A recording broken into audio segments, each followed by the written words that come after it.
నరేష్, సురేష్, నవ్య, లేవండిరా. స్కూల్కి టైం అవుతుంది. మీరు లేవాలి, బ్రష్ చేయాలి, స్నానం చేయాలి, ఇంకా చాలా పనులున్నాయి. నవ్య అయితే నిన్న హోంవర్క్ కంప్లీట్ అవ్వకుండానే నిద్రపోయింది. ఇంకా తను హోంవర్క్ కూడా చేయాలి. లేవండి బంగారాలు. మమ్మీ, ఇంకా కొంచెం సేపు పడుకోని మమ్మీ ప్లీజ్ అంటారు పిల్లలు. అందుకే మిమ్మల్ని నైట్ తొందరగా పడుకోమని చెప్పేది. అప్పుడు నా మాట వినరు, ఇప్పుడు నిద్రలేవరు అంటూ పక్క గదిలో పడుకుని ఉన్న విజయ్ని నిద్ర లేపడానికి విజయ్ దగ్గరికి వెళ్తుంది సుజాత. ఏవండి, లేవండి, ఆఫీస్కి టైం అవుతుంది. ఇంకా ఈరోజు ఆఫీస్లో మీటింగ్ కూడా ఉంది అన్నారు కదా. హా అవును సుజాత, లేస్తున్నా, ఒక 5 మినిట్స్ అంటాడు విజయ్.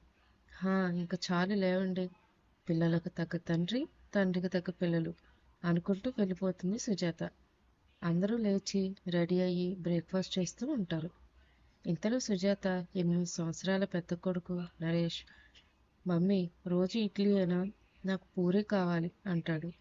6 సంవత్సరాల చిన్న కొడుకు సురేష్, నాకు వడ కావాలి మమ్మీ అంటుండగా సుజాత, ఇదేమైనా హోటలా, అన్ని రకాలు చేయడానికి, పైగా మీ అందరిని నిద్ర లేపడానికి టైం సరిపోతుంది, ఇంకా నాకు అవన్నీ చేయడానికి టైం ఎక్కడది.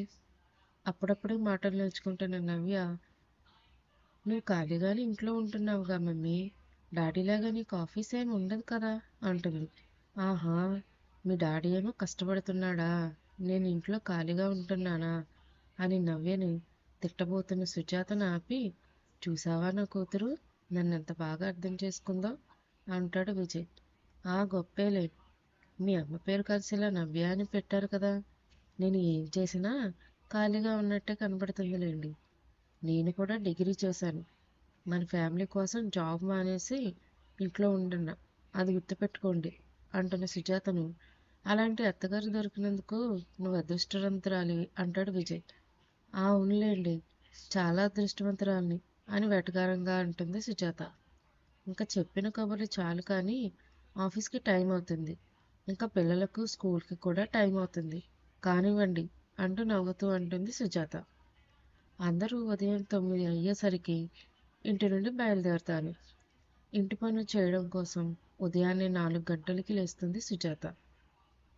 ఇంకా ఇంటి పనులు చాలా ఉన్నాయి, కానీ సుజాతకు ఉదయాన్నే లేవటం వల్ల కాస్త నీరసంగా అనిపించి టీ తాగి అలా పడుకొని, లేచాక మిగిలిన పనులు చేసుకుందాంలే, కాసేపు అలా విశ్రాంతి తీసుకుంటాను అని పడుకుంటుంది.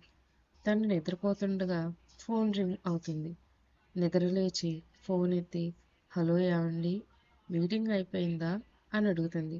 నా మీటింగ్ సంగతి పక్కన పెట్టు, ముందు నువ్వు మార్నింగ్ టిఫిన్ తిన్నావా, లేక టీ తాగి నీ పనుల్లో నిమగ్నమైపోయావా అంటాడు విజయ్. అది మరి అని నానుస్తూ ఉంటుంది సుజాత. నువ్వు అది మరి అంటుంటేనే అర్థమవుతుందిలే, ఈరోజు కూడా టిఫిన్ తినలేదు అని. నీకు ఎన్నిసార్లు చెప్పాలి ఖాళీ కడుపుతో ఉండకూడదు అని. పోనీ ఒక పని మనిషిని పెట్టనా, ఎలాగో ఈ సంవత్సరం నా జీతం కూడా పెరుగుతుంది కదా అంటాడు విజయ్. వద్దండి, ఆ డబ్బు ఉంటే రేపు మన పిల్లల చదువుకి పనికొస్తుంది, మనం మంచి కారు కూడా తీసుకుందాం అనుకుంటున్నాం కదా, ఇప్పుడు ఎందుకు అనవసరపు ఖర్చు చెప్పండి అంటుంది సుజాత. సరే సుజాత, నాకు మీటింగ్కి టైం అవుతుంది, నేను మళ్ళీ కాల్ చేస్తాను అంటాడు విజయ్. సరే అండి అంటూ కాల్ కట్ చేస్తుంది సుజాత. తర్వాత భోజనం చేసి మిగిలిన పనులు చేసుకుంటుంది. దేవుడు నాకు చిన్నప్పుడే తల్లిని తండ్రిని దూరం చేశాడని చాలా బాధపడేదాన్ని, కానీ ఇప్పుడు బంగారం లాంటి భర్త, రత్నాలు లాంటి బిడ్డలను ఇచ్చాడు. అయినా నా పిల్లలకి భర్తకి సేవలు కూడా చేసుకోలేనా, నాకెందుకు పని మనిషి అని మనసులో అనుకుంటూ ఎంతో ఆనందపడుతుంది. ఇక పిల్లలు వచ్చే టైం కూడా అవుతుంది. పిల్లలు రాగానే సుజాతతో రోజంతా ఏమేమి స్కూల్లో జరిగాయో చెప్తూ ఉంటారు. వాళ్ళ మాటలకు సుజాత చాలా మురిసిపోతూ ఉంటుంది. పిల్లలకు స్నాక్స్ తెచ్చిపెడుతుంది. మమ్మీ అస్తమాను ఫ్రూట్ చకోరీలేనా, పిజ్జా బర్గర్ లాంటివి చేయొచ్చు కదా మమ్మీ అంటాడు పెద్దబ్బాయి నరేష్. పిజ్జా బర్గర్లు మైదా పిండితో చేస్తారు నాన్న, మైదా ఎదిగే పిల్లలకు అస్సలు మంచిది కాదు, ఎప్పుడు ఇంట్లో చేసిన స్నాక్స్ తినాలి, అప్పుడు ఆరోగ్యంగా ఉంటాం అని చెప్తుంది సుజాత. తన ముగ్గురి పిల్లలని చిల్డ్రన్ బెడ్రూమ్లో పడుకోబెడుతుంది సుజాత. ఇలా తన రోజులన్నీ హాయిగా నడుస్తాయి. ఒకరోజు పిల్లల్ని పడుకోబెట్టి తన హస్బెండ్ ఎప్పుడు వస్తాడా అని వెయిట్ చేస్తుంది సుజాత. టైం 10 అవుతుంది, కానీ విజయ్ ఇంకా ఇంటికి రాలేదు. డైలీ 9కే ఇంటికి వచ్చే తన భర్త ఇంకా ఇంటికి చేరుకోలేదని సుజాత విజయ్కి ఫోన్ చేస్తుంది. కానీ విజయ్ ఫోన్ స్విచ్ ఆఫ్ వస్తుంది. సుజాతకి చాలా కంగారుగా అనిపిస్తుంది. ఏంటి, ఎప్పుడూ లేనిది విజయ్ టైంకి రాలేదు, ఇంకా తన ఫోన్ కూడా స్విచ్ ఆఫ్ వస్తుంది అని తనలో తను గాబరా పడుతూ ఉంటుంది. ఇంతలో డోర్ బెల్ రింగ్ అవుతుంది. బెల్ కొట్టింది విజయ్న అనుకుని పరుగు పరుగున వెళ్ళి డోర్ ఓపెన్ చేస్తుంది సుజాత. తీరా చూస్తే విజయ్ని ఇద్దరు మనుషులు మోసుకొని వస్తారు. విజయ్ని అలా చూసిన సుజాతకు గుండె ఒక్కసారిగా కిందకు జారినట్లు అనిపిస్తుంది. ఏమైంది, మా ఆయనకి ఏమైంది అని ఏడుస్తూ పక్కనున్న వాళ్ళని అడుగుతుంది సుజాత. ఏమీ లేదు మేడం, సార్కి కొంచెం డ్రింక్ ఎక్కువయ్యింది అంటారు విజయ్ని తీసుకొచ్చిన వాళ్ళు. అసలు సుజాతకి ఏమీ అర్థం కాదు. విజయ్ని ఇంట్లో హాల్లో ఉన్న సోఫాలో పడుకోబెట్టి వాళ్ళు వెళ్ళిపోతారు. ఉదయం అవుతుంది. విజయ్కు టీ పెట్టి ఇస్తుంది సుజాత. సుజాత వైపు చూడకుండానే టీ తీసుకుని బెడ్ మీదనే తాగుతాడు విజయ్. ఏంటి విజయ్, నీకు తాగుడు ఎప్పుడు అలవాటైంది? మనం లవ్ చేసుకునేటప్పుడు అసలు మందు స్మెల్ కూడా నీకు నచ్చేది కాదు కదా, మరి ఏంటి ఇదంతా అంటుంది సుజాత. అబ్బా, అదేమీ లేదు, నాకు వర్క్లో కొంచెం స్ట్రెస్ ఎక్కువయ్యి కొంచెం డ్రింక్ చేశా, దానికి ఏదో చెయ్యకూడని తప్పు చేసినట్టు నిలదీస్తున్నావు అంటాడు విజయ్. ఎప్పుడూ ఇంట్లో ఉండే నీకు ఇవన్నీ అర్థం కావు అని చిరాగ్గా బాత్రూంలోకి వెళ్ళిపోతాడు విజయ్. విజయ్ ప్రవర్తన చూసి సుజాత ఎలా రియాక్ట్ అవ్వాలో తెలియని అయోమయంలో ఉంటుంది సుజాత. రోజు సందడిగా ఉండే డైనింగ్ టేబుల్ నిశ్శబ్దంగా ఉంటుంది. విజయ్ ఆఫీసుకు కూడా వెళ్ళిపోతాడు. సుజాతతో ఒక్క మాట కూడా మాట్లాడాడు. లంచ్ టైంకి కాల్ చేసి విజయ్ కాల్ కూడా చేయడు. సుజాత కాల్ చేసినా ఫోన్ లిఫ్ట్ చేయడు. రాత్రి టైం 10 అవుతుంది. పిల్లలు కూడా పడుకున్నారు. అయినా విజయ్ ఇంటికి రాలేదు. ఈసారి విజయ్ తూలుతూ ఇంటికి వస్తాడు. ఆ పరిస్థితిలో విజయ్ని చూసి సుజాత చాలా ఏడుస్తుంది. రోజూ విజయ్ తాగి ఇంటికి రావడం కామన్ అయిపోయింది. ఒకరోజు రాత్రి విజయ్కు వచ్చిన ఫోన్ కాల్ సుజాత లిఫ్ట్ చేస్తుంది. ఒక అమ్మాయి గొంతు. విజయ్ డార్లింగ్, ఇంటికి సేఫ్గా వెళ్ళిపోయావా అని మత్తులో మాట్లాడుతుంది. అసలు కథ ఏంటా అని విజయ్ ఫోన్ ఓపెన్ చేసి చూస్తుంది సుజాత. ఫోన్ నిండా విజయ్ ఒక అమ్మాయితో మందు తాగుతూ సగం సగం బట్టలతో దిగిన ఫొటోసే. బహుశా ఈ అమ్మాయిని ఇందాక కాల్ చేసింది అనుకుంటా అని తిరిగి ఆ నెంబర్కు కాల్ చేస్తుంది సుజాత.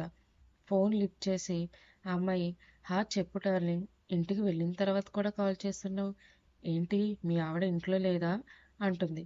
ఆ మాట వినగానే సుజాత కళ్ళలో నీళ్లు జలపాతంలా కారుతాయి. రాత్రంతా సుజాత ఏడుస్తూనే ఉంటుంది. అనాథనైన నన్ను ప్రేమించి పెళ్లి చేసుకున్న ఈ మనిషికి నన్ను ఎలా మోసం చేయాలి అనిపించింది. ఇప్పుడు నా పిల్లల భవిష్యత్తు ఏమిటి అని ఆలోచిస్తూ ఏడుస్తూ కిందనే పడుకుంటుంది. మరుసటి ఉదయం విజయ్ చాలా లేటుగా లేస్తాడు. పిల్లలు, డాడీ ఇంకా నిద్ర లేవలేదంట మమ్మీ అని అడిగితే, డాడీకి వర్క్ ఎక్కువ ఉంది బంగారాలు, అందుకే నైట్ లేటుగా పడుకున్నారు, అందుకే లేటుగా లేస్తున్నారు అని సర్ది చెప్తుంది. సరే మమ్మీ అని చెప్పి పిల్లలు స్కూల్కి వెళ్ళిపోయారు. విజయ్ తాపీగా లేచి ఫోన్ చూసుకుంటాడు. సుజాత, కొంచెం టీ తీసుకురా, చాలా తలనొప్పిగా ఉంది, టీ నీ స్టైల్లో ఉండాలి, చాలా స్ట్రాంగ్గా అని అంటాడు విజయ్ నవ్వుతూ. వెంటనే సుజాత టీ కప్పు నేలకేసి కొడుతుంది. టీ అడిగితే కప్పు నేలకేసి కొడతావా అని సుజాత చెంప పగలగొడతాడు విజయ్. నువ్వు చేసిన పనికిమాలిన పనికి మరి నేనేం చెయ్యాలి, నువ్వే చెప్పు అంటుంది సుజాత. ఎవరూ లేని అనాథని అనే కదా ఇంత పని చేశావు అంటుంది సుజాత.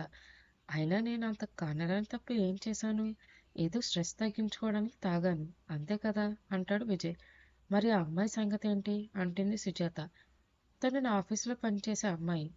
తన భర్త అస్సలు మంచివాడు కాదు అని విడాకులు ఇచ్చేసింది. తనకు డ్రింక్ చేసే అలవాటు ఉంది. సో తను నేను కలిసి డ్రింక్ చేసేవాళ్ళం.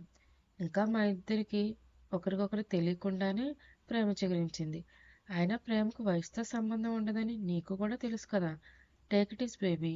అయినా నువ్వు నన్ను వదిలి వెళ్ళిపోదామని అనుకున్నా వెళ్ళడానికి నీకు ఎవరున్నారని అని వెటకారంగా అంటాడు విజయ్. ఈ వీకెండ్ తను మన ఇంటికి వస్తుంది. తనకి మటన్ బిర్యానీ అంటే చాలా ఇష్టం, అది చెయ్యి అని కొంచెం కూడా గిల్టీ లేకుండా అక్కడ నుండి వెళ్ళిపోతాడు విజయ్. అదే రోజు మధ్యాహ్నం సుజాత గత రోజులు గుర్తు చేసుకుని, ఒకప్పుడు విజయ్ నేను ఎలా ఉండేవాళ్ళం, కానీ ఇప్పుడు అంతా మారిపోయింది. అయినా నా తలరాత రాసిన దేవునికి నా మీద కొంచెం కూడా జాలి లేదు. చిన్నప్పుడే తల్లిదండ్రులను దూరం చేశాడు, ఇప్పుడు ప్రాణంగా చూసుకునే భర్త ఇలా మారిపోయాడు, అంతా నా కర్మ అనుకుని ఏడుస్తూ ఉండగా డోర్ బెల్ రింగ్ అవుతుంది. తన కళ్ళు తుడుచుకుని డోర్ ఓపెన్ చేస్తుంది సుజాత.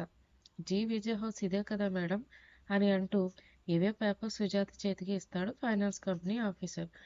అవును, ఇది విజయ్ ఇల్లే. కానీ ఏంటి ఈ పేపర్స్ అని అమాయకంగా అడుగుతుంది సుజాత. ఇంకా అర్థం కాలేదా మేడం? మీ హస్బెండ్ మా ఫైనాన్స్ కంపెనీలో హౌస్ లోన్ తీసుకున్నారు. కానీ ఇప్పటి వరకు ఒక్క వాయిదా కూడా కట్టలేదు. ఒక వారం టైం ఇస్తున్నా. ఈలోపు వాయిదా కట్టకపోతే మీ ఇల్లు జప్తు చేయాల్సి వస్తుంది. ఈ విషయం మీ హస్బెండ్కి చెప్పండి అంటూ చెప్పి వెళ్ళిపోతాడు ఆఫీసర్. ఆ మాట విన్నాక తన ఒళ్ళంతా చెమటలు పట్టేసి కళ్ళు తిరిగినంత పని అవుతుంది సుజాతకి. వెంటనే విజయ్కి కాల్ చేస్తుంది సుజాత. విజయ్ కాల్ లిఫ్ట్ చేయకపోవడంతో ఆఫీస్కి కాల్ చేస్తుంది. ఆఫీస్ పై కాల్ లిఫ్ట్ చేసి విజయ్ ఈరోజు ఆఫీస్కి రాలేదని సుజాతకు చెప్తాడు. ఇంకా నైట్ ఇంటికి వచ్చిన విజయ్ని నిలదీస్తుంది సుజాత. ఎందుకు ఇల్లు తాకట్టు పెట్టావు అని అడిగేలేపు నా గర్ల్ ఫ్రెండ్కి డబ్బు అవసరమైంది, అందుకే పెట్టా. అయినా ఇల్లు నా డబ్బుతో కొన్నాను. నువ్వు ఏదో మీ పుట్టింటి నుంచి తెచ్చినట్టు బిల్డప్ ఇస్తున్నావు. ఏం చేయాలో నాకు తెలుసు, వచ్చి అన్నం వడ్డించు అంటాడు విజయ్. ఇంకో వారంలో డబ్బు కట్టకపోతే ఇల్లు జప్తు చేస్తామంటున్నారు. హే, నాకు తెలుసు. నువ్వు నోరు మూసుకుని నీ పని నువ్వు చేయి, నాకు సలహాలు ఇవ్వకు అని ప్లేట్ నేలకేసి కొట్టి సుజాత చెంప పగలగొడతాడు విజయ్. ఆ సౌండ్కి నరేష్, సురేష్ ఏమైంది మమ్మీ అని కళ్ళు నలుపుకుంటూ వస్తారు. తన కళ్ళ నుండి వస్తున్న నీళ్లు పిల్లలకు కనపడకుండా తుడుచుకుని, ఏమీ లేదు నాన్న, ప్లేట్ నా చేయి జారి కింద పడింది అంతే. ఏమీ లేదు, మీరు వెళ్ళి పడుకోండి అని పిల్లని పడుకోబెడుతుంది సుజాత. తన పిల్లల కోసం అన్నీ దిగమింగుకుని జీవనం సాగిస్తుంది సుజాత.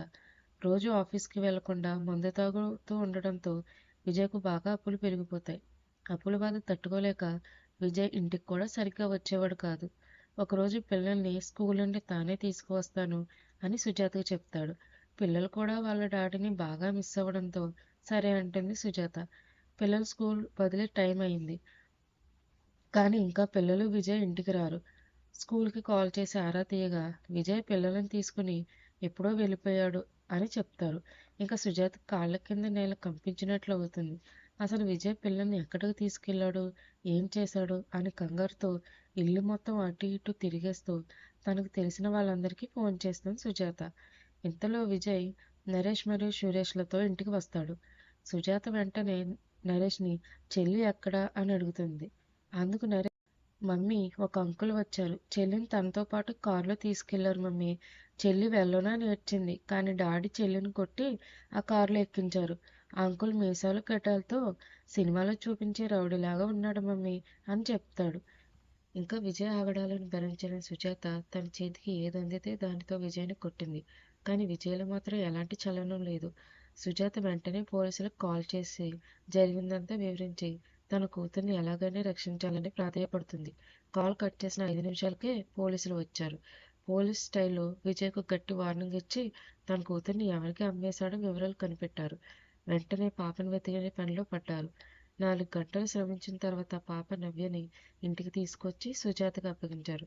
విజయ్ని తీసుకెళ్లి పోలీస్ స్టేషన్లో పడేశారు. ఇలాంటి దుర్మార్గుణ్ణి ఈ జన్మలో బయటకు రానివ్వకండి అని సుజాత పోలీసులను వేడుకుంది. తన దగ్గర ఉన్న బంగారం అమ్మి ఇంటిలో తీరుస్తుంది. తన ఇంటిలో కూర్చుంటే ఇంకా ఇల్లు గడవదు అని జాబ్ చేసే పిల్లల్ని వాళ్ళ తండ్రి గుర్తురానంత బాగా పెంచుతుంది. చెడు వ్యసనాలకు, చెడు సావాసాలకు కుటుంబాలు ఎలా నాశనం అవుతాయో ఈ కథ ద్వారా తెలుసుకున్నాం.